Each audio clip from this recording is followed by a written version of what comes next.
வணக்கம். இன்றைக்கி நம்ம பார்க்க போகிற சமையல் ஒரு சூப்பரான முட்டை தொக்கு எப்படி செய்யலாங்கிறத பார்க்கலாம். இட்லி, தோசை, சாதம், ஊத்தப்பம், சப்பாத்தி எல்லாத்துக்குமே அருமையாக இருக்கும். வாங்க எப்படி செய்யலாங்கிறத பார்க்கலாம். இப்போ ஒரு கடாய் எடுத்துக்கலாம். தேவையான அளவுக்கு எண்ணெய் சேர்த்துக்கலாம். எண்ணெய் சூடாயிருச்சு. ஒரு டீஸ்பூன் போல் சீரகம் சேர்த்துக்கலாம். அதுக்கு பதிலாக இங்கே சோம்பு கூட சேர்த்துக்கலாம், ஃப்ளேவராக இருக்கும். கருவேப்பிலை சேர்த்துக்கலாம். 150 கிராம் வெங்காயம் சேர்த்துக்கலாம். பெரிய வெங்காயம் நீளமாக இருக்கனால வெங்காயம் வதங்கிறதுக்கு உப்பு சேர்த்துக்கலாம். வெங்காயம் நல்லா வதங்கிடுச்சு. ஒரு டீஸ்பூன் போல் இஞ்சி பூண்டு பேஸ்ட்டு சேர்த்துக்கலாம். சேர்த்துட்டு இதையும் பச்சை வாசனை போக வதக்கிக்கலாம். இப்போ வெங்காயம் இஞ்சி பூண்டு பேஸ்ட் நல்லா வதங்கிடுச்சு. இதில் 1.5 டேபிள் ஸ்பூன் அளவுக்கு தனியாத்தூள் சேர்த்துக்கலாம். 2 டேபிள் ஸ்பூன் மிளகாத்தூள் சேர்த்துக்கலாம். 1/4 டேபிள் ஸ்பூன் கரம் மசாலா சேர்த்துக்கலாம். கரம் மசாலா இல்லை கறி மசாலா சேர்த்துக்கலாம். இது நல்லா பரட்டி விட்டுட்டு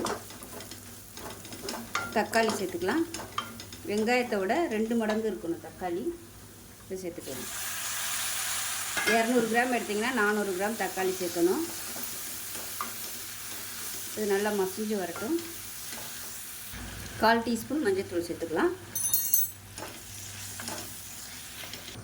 இப்போ பாருங்கள், தக்காளி எல்லாமே மசிய ஆரம்பிச்சிருச்சு. இந்த ஸ்டேஜில் 1/4 கப் அளவுக்கு சுடுதண்ணி சேர்த்துக்கலாம்.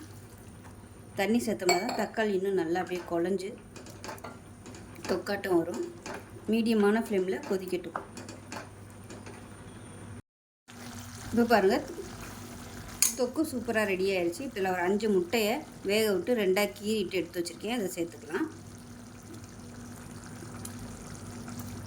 சேர்த்துட்டு கொஞ்சம் நேரம் அப்படியே விட்டுடலாம். இந்த காரம் எல்லாமே முட்டையில் இறங்கட்டும்.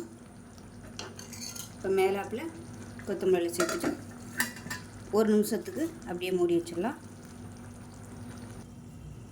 இப்போ எப்படி இருக்குன்னு பார்க்கலாம்.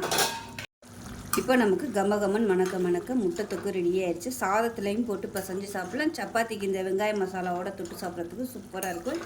இட்லி, தோசை எல்லாத்துக்குமே சூப்பராக இருக்கும். செஞ்சு பாருங்கள். செஞ்சு பார்த்துட்டு எப்படி வந்துச்சுங்கிறத சொல்லுங்கள். வீடியோ பிடிச்சிச்சுன்னா லைக் பண்ணுங்கள், கமெண்ட் பண்ணுங்கள், சேனலை சப்ஸ்கிரைப் பண்ணுங்கள், பக்கத்தில் பெல் பட்டனையும் ப்ரெஸ் பண்ணுங்கள். நன்றி.